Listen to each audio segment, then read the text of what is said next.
और चलिए बुलेटिन की शुरुआत हम करेंगे सबसे पहले बड़ी खबर के साथ। बड़ी खबर आपको बता दें जहां उत्तराखंड के मौसम से जुड़ी है। मौसम विभाग ने जारी किया है अलर्ट। 12 और 13 सितंबर को बारिश के आसार है। पर्वतीय जिलों के लिए बारिश का येलो अलर्ट। कुमाऊं और गढ़वाल में भारी बारिश का अनुमान है। 15 सितंबर तक प्रदेश में बारिश की संभावना। बड़ी खबर आपको बता रही है जहां मौसम विभाग ने अलर्ट जारी किया है।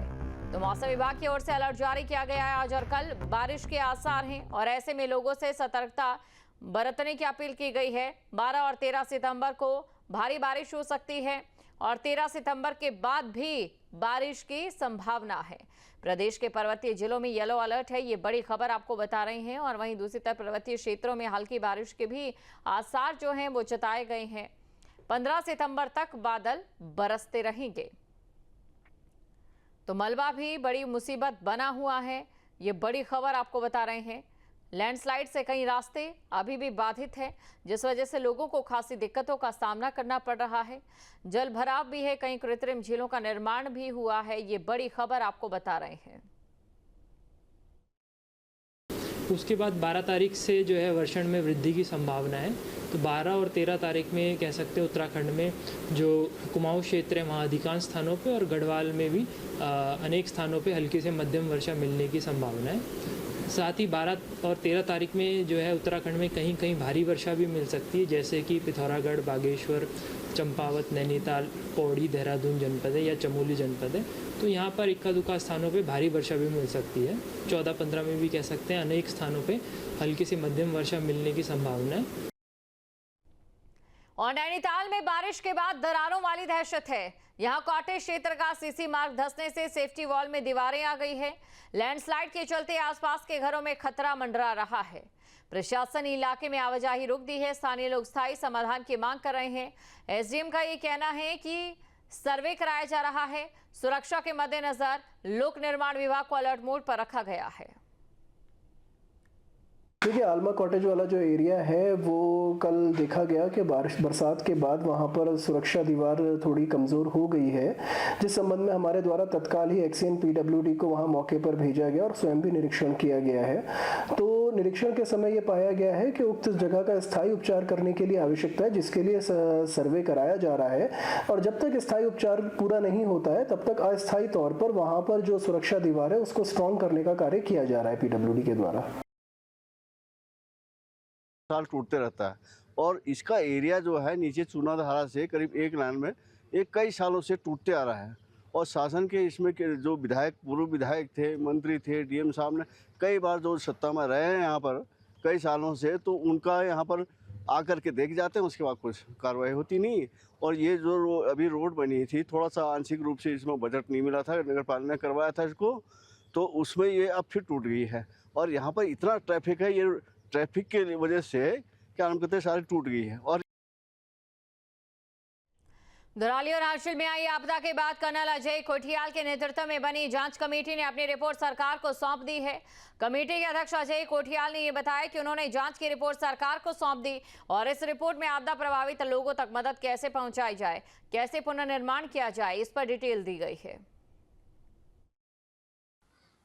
मेरे को सीएम साहब ने, धामी जी ने भेजा था अपना रिप्रेजेंटेटिव बना करके कि जाऊं और जाकर के पहले तो देखूं किस प्रकार के असर आ रखे हैं डिजास्टर के पूरी धराली घाटी में और हरसिल घाटी में, और उसके बाद में आगे हमें क्या प्रोसेस करनी चाहिए।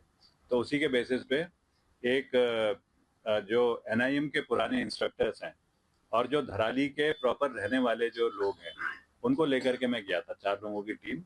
हम 2 दिन वहाँ रुके थे। उसमें फिर जो आपदाग्रस्त लोग हैं उनसे मिले, उसके बाद जो डैमेज हुए हैं, किस प्रकार से प्राकृतिक डैमेज हुए हैं, उनको हमने देखा। उत्तराखंड में खेल यूनिवर्सिटी अब जल्दी अस्तित्व में आ पाएगी। मानसखंड स्टेट स्पोर्ट्स यूनिवर्सिटी को लेकर तेजी से काम हो रहा है। खेल वाइस चांसलर और रजिस्ट्रार की नियुक्ति हो चुकी है और अब इसे फंक्शनल बनाने की तैयारी शुरू हो चुकी है। वाइस चांसलर अमित सिन्हा ने कहा कि फिलहाल यूनिवर्सिटी को यूजीसी में पंजीकृत करा दिया गया, पाठ्यक्रम तय करने पर काम चल रहा है। शुरुआती चरण में बीपीएड, वीसीएस, स्पोर्ट्स मैनेजमेंट और स्पोर्ट्स साइंस जैसे अहम पाठ्यक्रमों को शुरू करने की तैयारी है। यूनिवर्सिटी का चूंकि अभी हमारे पास जो एग्जिस्टिंग प्लेस है वो एक्ट पारित होने के बाद हमने यूजीसी में अपना इसको रजिस्ट्रेशन भी करा लिया, वो भी एक उपलब्धि हुई हम लोग की, जल्दी करा ली।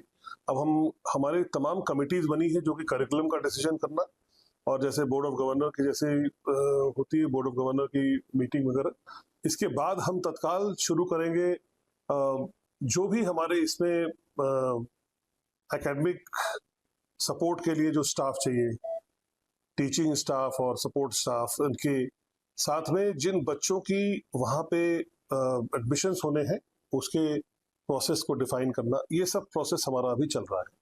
लगातार मीटिंग चल रही है। मैं 3 दिन हल्द्वानी गोलापार में ही हमारा जो कार्यालय है वीसी का, वहीं से कार्य कर रहा हूँ।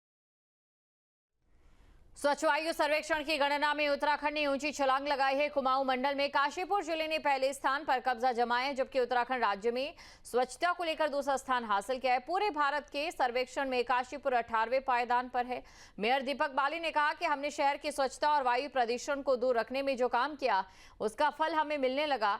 अब हम ग्रीन काशीपुर, स्वस्थ काशीपुर को लेकर बड़े स्तर पर अभियान चलाने जा रहे हैं। काशीपुर की सम्मानित जनता को मैं धन्यवाद देना चाहूँगा कि इस पूरे कार्यक्रम में जो हमें काशीपुर को स्वच्छ और सुरक्षित बनाना है, इसमें पूरी भागीदारी और पूरा सहयोग उनका मिल रहा है।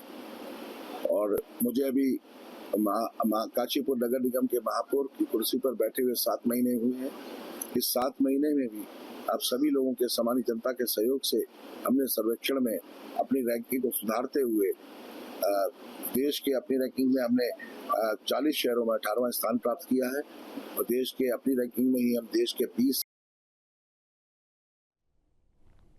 कॉर्बेट टाइगर रिजर्व समेत पूरे देश में हर साल 11 सितंबर को पूरे देश में जहां राष्ट्रीय वन शहीद दिवस मनाया जाता है, ये दिन उन वीर वन कर्मियों को समर्पित है जिन्होंने वन और वन्य जीवों की सुरक्षा करते हुए अपने प्राणों की आहुति दी।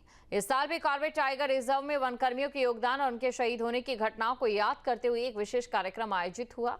पार्क प्रशासन ने धनगढ़ी इंटरप्रिटेशन सेंटर में एक स्मारक स्थल पर उन्हें श्रद्धांजलि भी दी।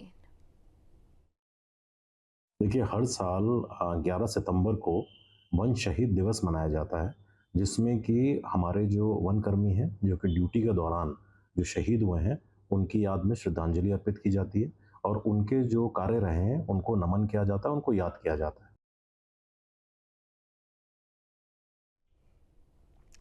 बढ़ते अगली खबर की ओर। पर्यटन मंत्री सतपाल महाराज के खिलाफ ट्रैवल कारोबारियों में नाराजगी है।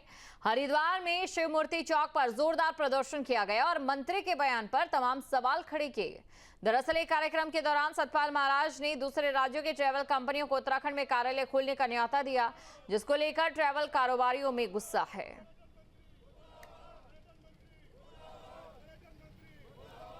आज स्थिति ऐसी आ गई है कि उत्तराखंड में पर्यटन वाहन बिल्कुल चौपट हो चुका है। सभी को जानते हैं, हमारे माननीय मुख्यमंत्री जी को भी पता है कि रोड बंद पड़ी है, तीन साल से यहाँ काम नहीं है, और उसके बाद में ये बयान आ जाता है कि बाहर के ट्रांसपोर्टर यहाँ पर आके ऑफिस खोले तो वो ठीक नहीं है, जनता के लिए ठीक नहीं है। जनता हमेशा आपसे अपेक्षा रखती है कि आपका सहयोग जनता को मिलता रहेगा।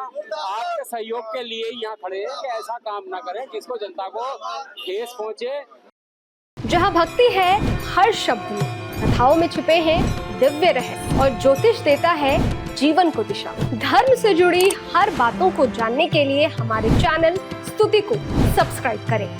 चैनल पर जाने के लिए इस लिंक पर क्लिक करें।